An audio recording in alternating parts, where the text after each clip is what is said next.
मैंने अपनी आज वाइफ को बोला कि आज तू अपनी गवाही दे लोगों को कि तेरी टेस्टिमनी क्या है। आमीन। Hallelujah church, hallelujah.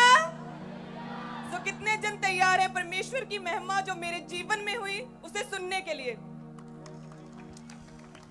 मैं आपको बताना चाहती हूँ कि परमेश्वर जो महिमा में परमेश्वर है वो दयावान है। परमेश्वर निर्बलों को चुनता है उनके जीवन में अपनी सामर्थ्य को सिद्ध करने के लिए, ताकि जब दूसरे लोग उस निर्बल को देखें तो परमेश्वर की महिमा हो, परमेश्वर की सामर्थ्य उनके जीवनों से दूसरे लोग भी शिफा पा सकें, दूसरे लोग भी सामर्थ्य को पाएं। आमीन।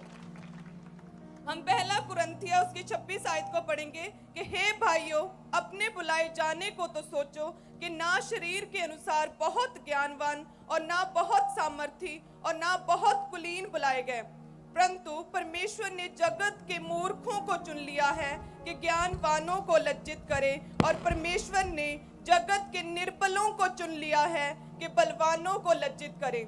आमीन। मैं आपको बताना चाहती हूँ, अपनी जिंदगी की एक बहुत ही बड़ी गवाही देना चाहती हूँ कि मैं अपनी जिंदगी में जब मैं पढ़ रही थी तो मैं बहुत ही पैशनेट थी अपनी स्टडी के लिए। मैंने पहले ग्रेजुएशन की, उसके बाद मैंने PGDCA किया, उसके बाद मैंने MSc IT की, लेकिन इतना पढ़ी लिखी होने के बावजूद भी मुझ में एक बहुत ही बड़ी कमी थी, एक कमजोरी थी, एक निर्बलताई थी कि मैं किसी के सामने बोल नहीं सकती थी, मैं किसी के सामने अपने वर्ड्स को एक्सप्रेस नहीं कर सकती थी। इवन कि मैं अपने स्कूल में अपने टीचर्स के सामने जब जाती थी तो उनके पास जाकर धीरे से बोलती थी कि मैम प्लीज मुझे कुछ भी खड़े होकर बोलने के लिए मत बोलिएगा, क्योंकि मुझ में इतना हियाब नहीं है, मैं इतनी शाई हूँ कि मैं किसी के सामने बोल नहीं सकती। इवन के 30 स्टूडेंट्स 25 स्टूडेंट्स के सामने भी मुझ में इतना बल नहीं था कि मैं उनके सामने कुछ बोल सकूं। और टीचर्स पूछते थे कि क्या प्रॉब्लम है, क्या बात है, मैं उस समय कुछ नहीं बता पाती थी क्योंकि मैं बहुत ही शाई थी। और ऐसा ही चलता रहा, स्कूल, कॉलेज, उसके बाद यूनिवर्सिटी में मैं पढ़ती रही, बहुत पढ़ी, लेकिन इस पढ़ाई का, स्टडी का कोई फायदा नहीं हुआ, क्योंकि जो ज्ञान पर हमें परमेश्वर देता है, चाहे वो स्टडी के थ्रू हो, वह तभी दूसरों के जीवन में काम करता है जब हम बोल के दूसरों को समझा पाते हैं। क्योंकि उद्धार के लिए मुंह से अंगीकार किया जाता है, डिलीवरेंस के लिए भी मुंह से अंगीकार किया जाता है, लेकिन मेरी जिंदगी की ये सबसे बड़ी शर्मिंदगी और निर्बलताई थी कि मैं बोल के किसी से कुछ भी नहीं कह सकती थी, मैं खड़ी होकर लोगों में कुछ भी नहीं कह सकती थी, मैं इतनी कमजोर थी अंदर से। लेकिन और जब ये टीचर के पास जब नए क्लास में जाती थी तो टीचर को स्पेशल मिलती थी ये कि आप मुझे कोई भी ड्यूटी दे दो क्लास में, लेकिन मुझे खड़े होकर बोलने के लिए कुछ नहीं कहना, क्योंकि मैं बोल नहीं पाती हूँ, मेरे अंदर पता नहीं क्या चीज प्रॉब्लम है कोई। और ये प्रॉब्लम लगातार चलती रही, लेकिन जब मैंने मसीह को जाना, जब परमेश्वर का और मसीह में कैसे आया वो बताओ। मैं जैसे मेरा पूरा परिवार मसीह में था और वो मुझे परमेश्वर के विषय में बहुत बताते थे कि परमेश्वर सर्वशक्तिमान है, वो इतने चमत्कार करता है, वो एकमात्र जीवित परमेश्वर है, उसके पास जाएं, हम चर्च जाते हैं। लेकिन मैंने उनकी बातों का कभी भी विश्वास नहीं किया था।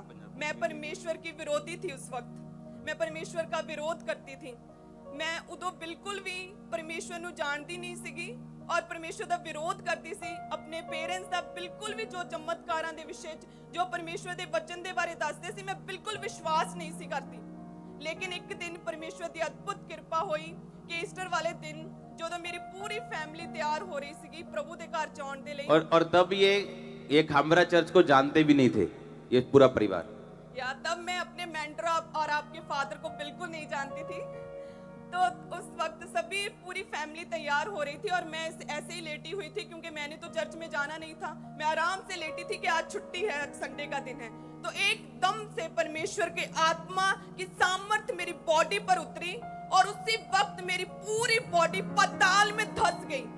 उसी समय सुनो और सुबह के 6 बजे थे और पूरी बॉडी मेरी पाताल में धंस गई और मेरी आंखें खुली थी, मुंह खुला था, मेरे पेरेंट्स मेरे सामने तैयार हो रहे थे, लेकिन मैं कुछ भी बोल नहीं पा रही थी उस वक्त।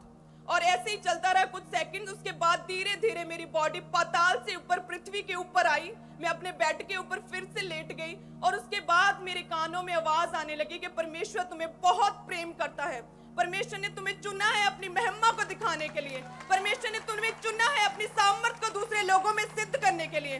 परमेश्वर तुम्हें बुला रहा है, कम ऑन बेटी, कम टू मी बेटी, मेरी प्रिय बेटी मेरे पास आ।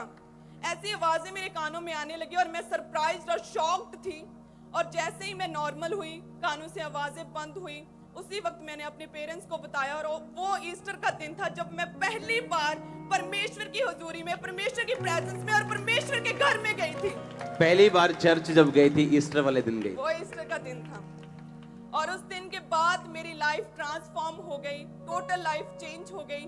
जब मैंने मसीह को जाना तो मेरी जिंदगी की सबसे बड़ी कमजोरी, सबसे बड़ी निर्बलताएं, जो मैं अपनी जिंदगी की सबसे बड़ी शर्मिंदगी समझती हूँ कि इतना पढ़ने लिखने के बावजूद भी मैं किसी से बात नहीं कर सकती थी, वो कमजोरी मेरी जिंदगी से दूर हो गई।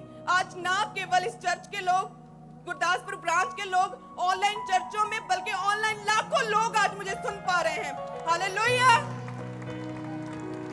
उसी तरह से जिस तरह परमेश्वर ने अपने महिमा में, परमेश्वर है अपनी महिमा के धन में से परमेश्वर ने मुझे ये दान दिया कि अपनी आत्मा से भरकर परमेश्वर ने मेरी इनर प्रॉब्लम्स को, मेरी इनर बॉडी में अपनी स्ट्रेंथ को मेरे जीवन में डालकर मुझे अपना बल दिया है। उसी तरह से और जब ये चर्च जाना शुरू हुए थे तो इनके पास, इनके फैमिली के पास किराया नहीं होता था कभी भी। यस, हम फाइनेंशियली इतने सिक थे, इतने गरीब थे, इतना निर्धन परिवार था, इतनी बीमारियों परेशानियों में थे, लेकिन कोई भी बीमारी, कोई भी पैसे की तंगी, कोई भी शर्मिंदगी हमें परमेश्वर से कभी भी दूर नहीं कर पाई थी। हम पवित्रता में खड़े रहे, परमेश्वर के वचन पर खड़े रहे। और मैं बताना चाहती हूँ कि जब चर्च आते थे तो इतना किराया भी नहीं होता था कि हम चर्च के लिए जो 100-120 रुपए उस वक्त किराया था कि हम वो पे कर पाए। हमने गांव का एक भी दुकान, जिसे बोलते हैं मनियारी की दुकान, जहां पर सभी बिस्किट्स, नमकीन वगैरह मिलते हैं, कोई भी दुकान, कोई घर नहीं छोड़ा था जिनसे हमने पैसा ना मांगा हो। सिर्फ चर्च आने के लिए, सिर्फ चर्च आने के लिए। क्योंकि जब हमने जान लिया कि 7वें दिन जो पहला दिन है उसमें परमेश्वर के घर में आना जरूरी है, तो हमने परमेश्वर के वचन को फॉलो किया। हमने नहीं देखा कि हमारी जिंदगी में क्या प्रॉब्लम्स हैं, क्या गरीबी है, क्या शर्मिंदगी है। हमने परमेश्वर को अपना लिया और सीधा परमेश्वर की ओर चलने लगे। और उसके बाद परमेश्वर ने मेरी जिंदगी में अद्भुत काम किए। आज परमेश्वर मुझे अपनी महिमा के लिए इस्तेमाल कर रहा है। जब ये फैमिली, जब ये चर्च गए तो ऐसा नहीं था कि एक दिन में इनकी प्रॉब्लम सॉल्व हो गई। यस, बहुत सालों तक हम ऐसे दुखों में, बीमारियों में रहे, ऐसे परेशानियों में रहे, लेकिन कोई भी दुख, कोई तकलीफ हमें परमेश्वर से, परमेश्वर के घर से हमें दूर नहीं कर पाई। लगातार हम परमेश्वर के वचन में अड़े और खड़े रहे। इसीलिए आज परमेश्वर ने मुझे अपने दास के लिए, परमेश्वर ने अपनी महिमा के लिए, अपने कामों के लिए परमेश्वर ने मुझे चुना है। आमीन। और जब मेरी इसके साथ मैरिज हुई तो ये बहुत सिंपल थी। ये इतनी सिंपल थी कि मुझे मैसेज आए बहुत सारे लोगों के कि लड़कियां तो बड़ी तैयार श्यार हो कि आपके आसपास फिरती थी, ये सोच गए कि आपको बड़ी मॉडर्न लड़कियां पसंद होंगी, आप चंडीगढ़ से पढ़े हो, ये आपने क्या चुना। इतनी सिंपल, पूरे बाजू वाले सूट, बिल्कुल तेल लगा के, इतना सिंपल। सुनो, जब इसकी मैरिज हुई तो ये 25 साल की थी। हाँ जी। उससे पहले की लाइफ बताओ अपनी क्या थी? मैं पहले बहुत ही सिंपल थी, बहुत ही सिंपल घराने से थी, गरीब परिवार से थी, लेकिन स्टडी का इतना पैशन था मुझे पढ़ाई करने का। जब स्कूल कॉलेज में भी जाती थी तो बहुत सिंपल, तेल मल के, बिल्कुल सीधे बाल, सिंपल सूट, 2-4 सूट होते थे गिनती के, जो डाल के चेंज कर करके कॉलेज में, स्कूल में जाती थी। और बहुत ही शाई थी मैं, हमेशा अपनी लाइब्रेरी में बैठी रहती थी मैं। और कोई लड़का नहीं, कोई बॉयफ्रेंड नहीं, कोई ऐसा चक्कर नहीं जैसे आज होते हैं लोगों। क्योंकि मैं स्टडी में थोड़ी होशियार थी, तो जो क्लास के बॉयज थे, अगर उन्होंने मुझसे नोट्स लेने होते थे तो सबसे पहले वो मुझे दीदी बोलते थे। तो पूरे स्कूल में सभी बॉयज मुझे दीदी बोलते थे, यूनिवर्सिटी में। और टीचर्स हैरान थे कि तुम्हें ही अकेली एक ही लड़की को सारे लड़के दीदी क्यों बोलते हैं। वो परमेश्वर की महिमा थी, वो परमेश्वर का महिमा में हाथ था मेरे ऊपर कि परमेश्वर ने मुझे संभाल के रखा ताकि आज मैं लाखों रूहों को बचा पाऊं। आमीन। और ये इसको नहीं मालूम, ये मेरी प्रेयर थी कि परमेश्वर जब भी मेरी मैरिज हो तो एक क्लीन लड़की के साथ हो, जैसे मेरी लाइफ। आमीन। तो आप इमेजिन कर सकते हो कि अगर एक बंदा पवित्रताई में कहां भी क्यों ना हो, बाइबल कहती परमेश्वर ने कहा कि मैंने जगत के, कहता परंतु परमेश्वर ने जगत के मूर्खों को चुन लिया। कहता परमेश्वर ने इसलिए चुना जगत के मूर्खों को कि वो ज्ञानवानों को लज्जित कर सके। बैठ जाओ सब जन अपनी बॉडी में, आत्मा में आप हमारे साथ खड़े हैं। गुरदासपुर बैठ जाओ, सब जगह लोग बैठ जाओ। उसमें लिखा परमेश्वर ने जगत के निर्बलों को चुन लिया कि वो बलवानों को लज्जित करें। आमीन। कहता परमेश्वर ने तुम्हें इसलिए नहीं चुना आज प्रचार करने के लिए कि तुम बड़ा अच्छा बोलती थी या तुम पढ़ी लिखी थी। आज परमेश्वर ने ऐसे बंदे को चुना जो स्पेशल क्लास में जाके बोलता था कि भाई साहब मुझे खड़े होने के लिए नहीं बोलना, कुछ मर्जी काम कर लो, झाड़ू मरवा लो, पोछा मरवा लो, मॉनिटर बना दो, कुछ भी कर लो, मुझे खड़े होकर कुछ स्पीच देने के लिए नहीं बोलना है। और परमेश्वर ऐसे ही व्यक्ति को चुनता है कि कल को वो ये ना कहे कि मेरी ताकत की वजह से मैं बोल रहा हूं।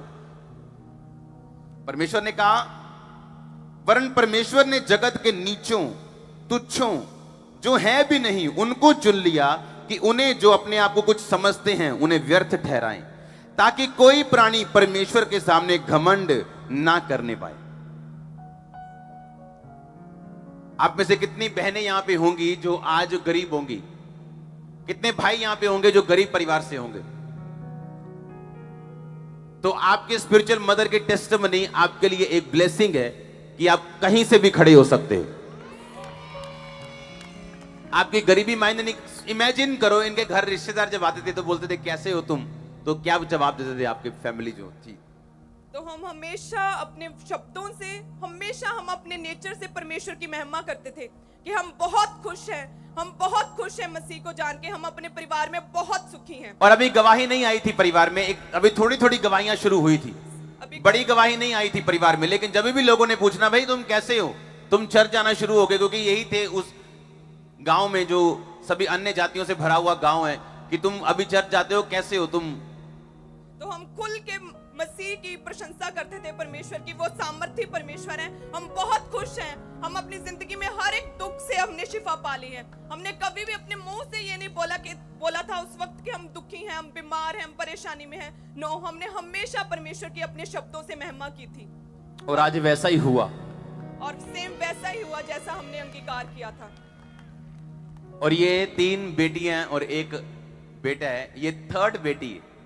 Yes. जब ये हुई थी तो लोग रोए थे, इसकी फैमिली रोई थी, इसके पापा के और मदर को छोड़ के। Yes, मेरे पेरेंट्स को छोड़कर सभी गांव के लोग हमारे पास अफसोस करने के लिए आ रहे थे जब मेरा बर्थ हुआ कि पहले ही ऑलरेडी 2 गर्ल्स थी, अभी एक और तीसरी बेटी हो गई। तो सभी दुखी थे, सभी दुख के साथ मम्मा पापा के पास आ रहे थे कि अब ये क्या हो गया। लेकिन मेरे फादर बहुत ही खुश थे, उन्होंने बोला कि ये परमेश्वर ने दिया है, ये रब ने दी है, तो परमेश्वर आप ही देखूगा।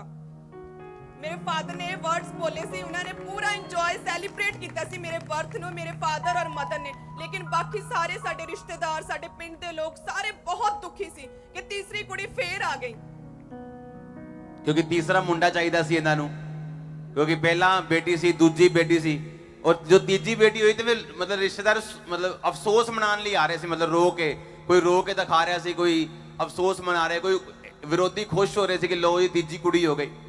पर अगर आप ध्यान से देखो, इसी 3rd लड़की ने अपनी फैमिली का बेटा बन गई है। अब हमारे गांव के लोगों में जो हमारी कमजोरियां थी वो अब हमारे घमंड का कारण बन गई हैं।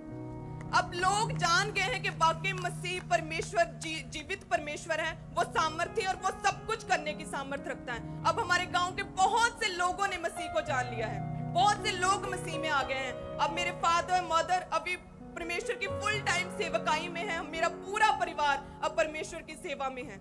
और ये सिर्फ और सिर्फ हुआ क्योंकि पहले हमने फेथ रखा, हम विश्वास में अड़े और खड़े रहे।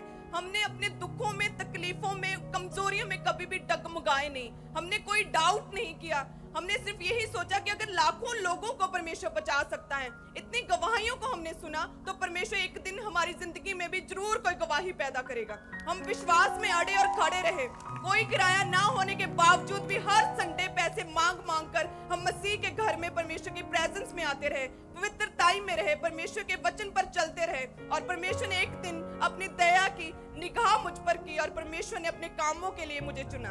आमीन। जोर से बोलो हालेलुया। हालेलुया। तारीफ करो इस सरमन के लिए, आज इस प्रचार के लिए जोर से। आमीन। थैंक यू जीसस बोल दो ऊंची आवाज में।